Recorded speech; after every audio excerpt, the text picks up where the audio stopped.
So మనం ఇందాక ఒక వార్త చదివినాం, మహిళా సంఘాలకు పాడి పశువులు అని. సో మీకు చాలా సింపుల్ గా కనబడచ్చు ఈ వార్త. అన్ని వార్తల కంటే కూడా చాలా నార్మల్ వార్త లాగానే మనం కొట్టి పారేస్తుండొచ్చు. కానీ మన డే టు డే లైఫ్ లో చాలా ఎఫెక్ట్ చూపించే వార్త ఇది. సీరియస్ గా మీరు ఈ వార్త అయిపోయేదాకా చూడండి. పొద్దుగా లేస్తే మనం పాలతోటి మొదలు పెడతాం, ఛాయ్ తోటి మొదలు పెడతాం. మరి ఈ పాలన్నీ ఎక్కడి నుంచి వస్తున్నాయి? మన రాష్ట్రంలో ఎన్ని పాలు ఉత్పత్తి అవుతున్నాయి?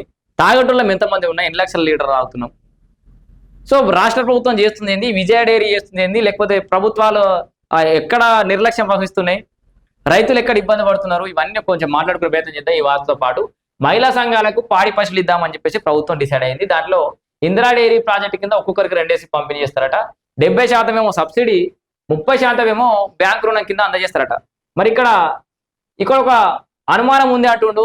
విజయ డైరీకి పాలు పోసినటువంటి అనుభవం ఉంది, పాలు తీసుకొని విజయ డైరీకి పాలు పంపించినటువంటి అనుభవం ఉంది. ఇప్పుడు స్వతహాగా మిల్క్ డైరీ మెయింటైన్ చేస్తున్నటువంటి పాల ఈ వ్యాపారం మీద అనుభవం ఉన్నటువంటి వ్యాపారస్తుడు వరద రాజేష్ మనతో పాటు ఉన్నాడు. Young entrepreneur Rajesh. సో మహిళా సంఘాలకు పాడి పశువులు ఈ కాన్సెప్ట్ గురించి కొంచెం చెప్పాలంటే ఏం చెప్తారు?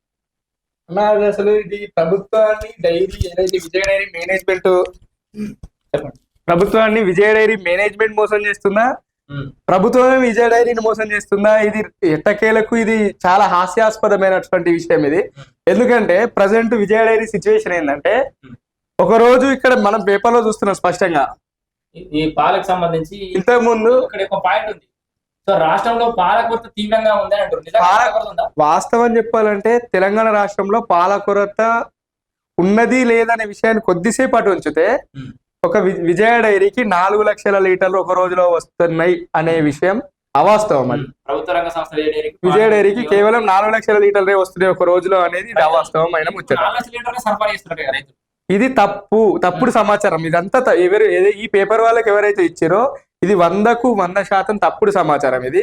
ఇంకొకటి ఏంటంటే, ఒకవేళ 4 లక్షల లీటర్లే కనుక తెలంగాణ రైతులు పోస్తే 26 లక్షల లీటర్లు బయట రాష్ట్రాలకి వెళ్ళి కొనుగోలు చేస్తే, మరి 4 లక్షల లీటర్లకి 15 రోజుల బిల్లు ఎందుకు వేస్తలేదు? ఈ పాయింట్ మనం బాగా అబ్జర్వ్ చేయాలి. ఎందుకంటే 4 లక్షల లీటర్లే కదా నువ్వు బయటకు వెళ్ళి కొనేది, ఏదో మన రైతుల పాలు కొని మన రైతుల పాలకి 4 లక్షల లీటర్లకే నువ్వు బిల్లు వేయలేవు. 26 లక్షల లీటర్లు బయటకు వెళ్ళి తీసుకోవాల్సిన అవసరం ఏముంది? ఏమన్నా అంటే విజయ డైరీ మేనేజ్మెంట్ ని బిల్లులు ఎందుకు వస్తలేవు అని చెప్పి క్వశ్చన్ చేస్తే, ఇప్పుడు ప్రజెంట్ జనవరి 26 2వ తేదీ జనవరి 26. అట్లాంటిది ఇప్పుడు తెలంగాణ రాష్ట్రంలో విజయ డైరీకి పాలు వస్తున్న రైతులకు ఏ బిల్లు వచ్చిందో ఒక్కసారి ఆలోచించారా? నవంబర్ 15 అంటే నవంబర్ నెల 1వ బిల్లు వచ్చింది. నవంబర్ నెలలో ఫస్ట్ 15 రోజుల బిల్లు పెండింగే ఉంది. డిసెంబర్ మొత్తం పెండింగే ఉంది.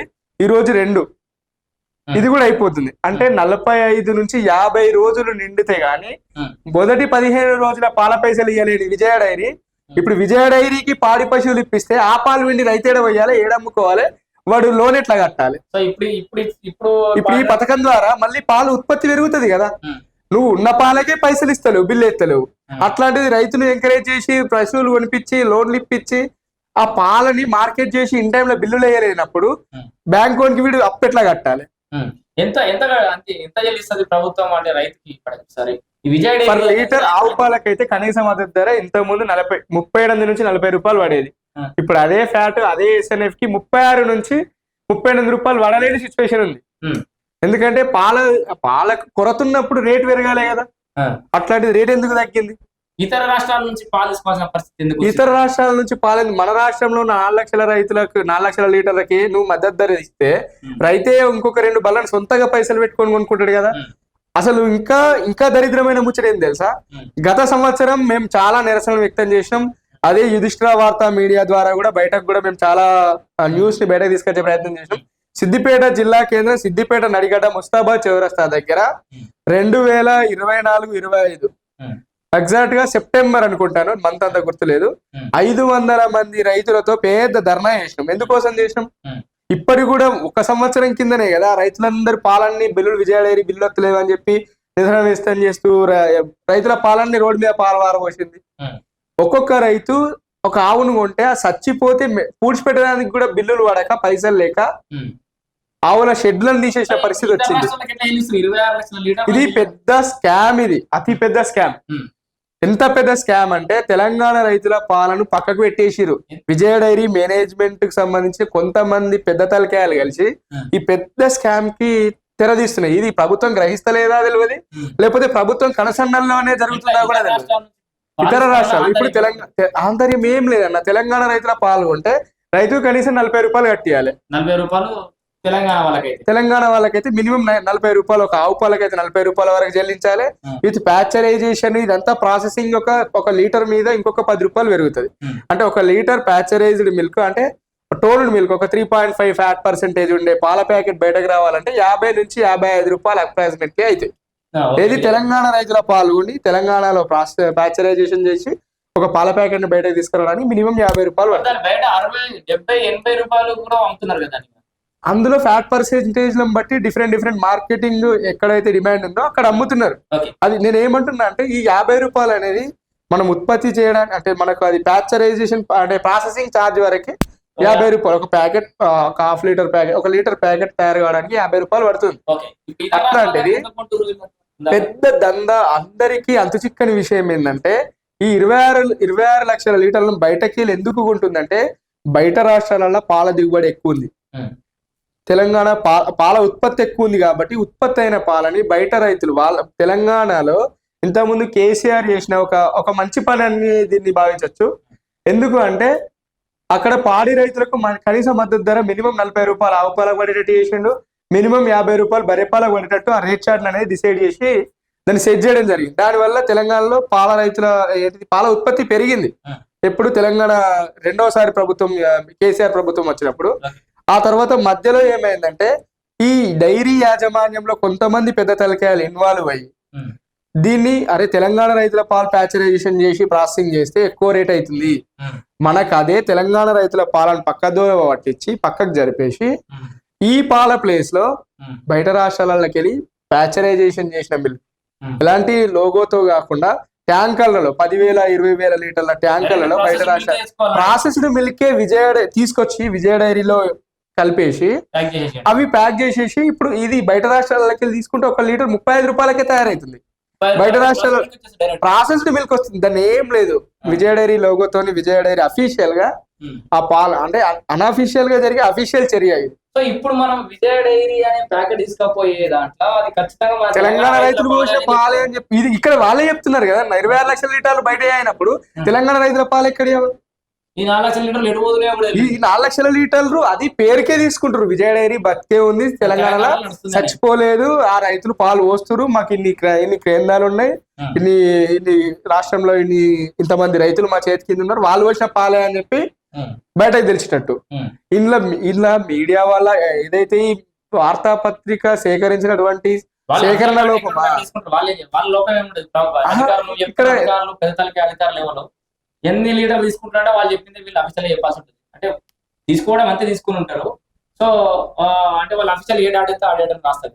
ఇక్కడ ఓవరాల్ గా చెప్పేది ఒకటే విషయం అన్న, ఈ ప్రభుత్వం ఏదైతే ఈ రైతులకి మహిళా సహకార సంఘాల ద్వారా పాడి పశువులను ఇవ్వడం 100% ఉత్తమమైన చర్యని.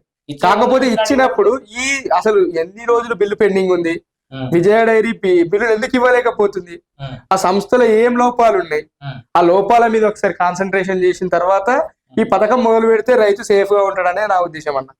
ఎందుకంటే ఇప్పుడే ఎలాంటి ఈ ముందస్తు జాగ్రత్తలు లేకుండా తెలంగాణ రైతులకు ఏంటిది మహిళా సంఘాల ద్వారా ఇంటికో 2 పశువులు ఇప్పించారు.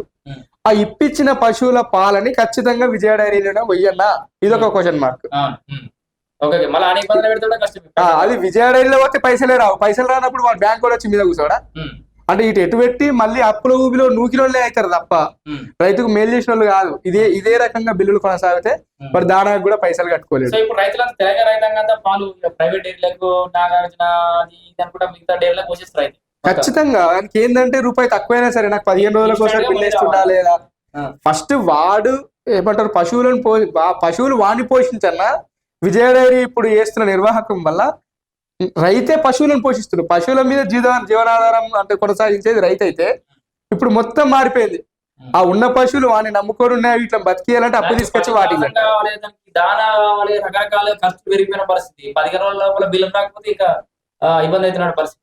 ఈ 15 రోజులకు ఒకసారి కాదు, నెలకు ఒకసారి వచ్చినా ఇంత ఇబ్బంది ఉండదు.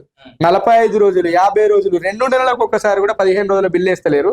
అట్లాంటిది పాల దిగుబడి పెంచురి అంటే ఎట్లా సాధ్యమవుతుంది? సో క్లియర్ గా రాజేష్ అనుభవంతో చెప్తున్నటువంటి అంశం ఇది. సో 26 లక్షల లీటర్లు బయటకి వెళ్ళి తీసుకుంటామని వాళ్ళే చెప్తున్నారు. అవి మనం తాగే పాలలో మన రాష్ట్ర పాలని మనం చెప్పడానికి కూడా లేదు. ఈ వాటా ప్రకారం చూస్తే ఎంత 26 అంటే 30, మొత్తం కలిపితే 30 లక్షల లీటర్లలో 4 లక్షల లీటర్లు అనేది ఒక 5%, 5% కూడా కాదు, అది 5 to 10% కూడా కావాలి. సో ఇట్లా ముందు సో రైతులని పశువులు ఇప్పించి ఎంకరేజ్ చేసే ముందు ఆ మార్కెటింగ్ అనేది లేనప్పుడు నువ్వు ఎన్ని పశువులు ఇచ్చినా కూడా లెక్కలకు రాదు. సో వాళ్ళకి మార్కెట్ క్రియేట్ చేసి వాళ్ళకి సరైన సమయాల్లో విజయ డైరీకి పాలు పోసే రైతులకి బిల్లులు చెల్లించే విధంగా ప్రభుత్వం కృషి చేస్తే అప్పుడు పాల ఉత్పత్తిని రాష్ట్రంలో ఎంకరేజ్ చేసి ఇతర రాష్ట్రాల నుంచి కొనుగోలు అనేది దిగుమతి అనేది కొంచెం తగ్గిస్తే కూడా మంచిదే అని చెప్పేసి కూడా ఒక రైతుగా ఈ పాల వ్యాపారం చేస్తున్నటువంటి యువకుడిగా అయితే క్లియర్ గా ఆయన సందేశం ఇస్తున్నాడు. సో రాష్ట్ర వ్యాప్తంగా విజయ డైరీకి సంబంధించిన పార్లర్లు కూడా ఓపెన్ చేస్తుంది రాష్ట్ర ప్రభుత్వం, విజయ డైరీ పార్లర్ అని. అంటే మార్కెట్ ను ఎంతో కొంత ఎంకరేజ్ చేసే విధంగా, విజయ డైరీ ప్రోడక్ట్స్ నమ్మే విధంగా, విజయ డైరీని లాభాల బాట పట్టించే విధంగా ఎన్నో ప్రయత్నాలు అయితే చేస్తున్నారు. కానీ ఆ ప్రయత్నాల లోపం లేకుండా చూసుకోవాలి. మీరు ఎంతసేపు ఆడ అవుట్లెట్లు పెట్టడమే కాదు, రైతులకు సకాలంలో బిల్లులు చెల్లిస్తే ఇంకా కూడా ప్రొడక్షన్ పెరుగుతుంది. ఇతర ప్రైవేట్ కంపెనీలకు, పార్లర్లకు ఏదైతే వీళ్ళు రైతులు పాలు వస్తున్నారో వాళ్ళు కూడా విజయ డైరీ వైపు మళ్ళీ అరే ప్రభుత్వం ప్రోత్సాహకాలు ఇస్తుంది, ఇన్సెంటివ్స్ ఇస్తుంది, గతంలో ఇచ్చినట్టుగానే ఇప్పుడు కూడా ఇస్తుంది, అన్ని రకాలుగా వైద్య సదుపాయాలు కల్పిస్తుంది పశువులకి, అన్ని రకాలు కూడా ప్రోత్సాహం ఉంటున్నప్పుడు రైతు ఆటోమేటిక్ గా మళ్ళీ విజయ డైరీ వైపు మళ్ళీ అవకాశం ఉన్నది. సో ఇది ఇంకేదో విజయ డైరీ పాలు వస్తున్న ఇన్సెంటివ్స్ కూడా ఏమి వస్తాయి అన్నది వస్తున్నాయా? ఇప్పుడు ఇంతకు ముందు 5.0 కంటే ఎక్కువ ఉన్న పాలకి 8.5 SNF ఉన్న వాళ్ళకి లీటర్ కు 4 రూపాయల చొప్పున ప్రభుత్వం ఇచ్చింది, ప్రోత్సాహకం అందించింది. ఇప్పుడు ఎప్పుడైతే రెండవసారి బీఆర్ఎస్ గవర్నమెంట్ వచ్చినప్పుడు ఒక 1-2 years పడ్డాయి. ఆ తర్వాత బిల్లులే గతి లేవు, ఇంకా ఇన్సెంటివ్లకు ఎక్కడ మొత్తం బిల్లులు కూడా గతి. సో ఇది విజయ డైరీ పాలు పోసే రైతులు ఆల్రెడీ ఎదుర్కొంటున్నటువంటి సమస్య.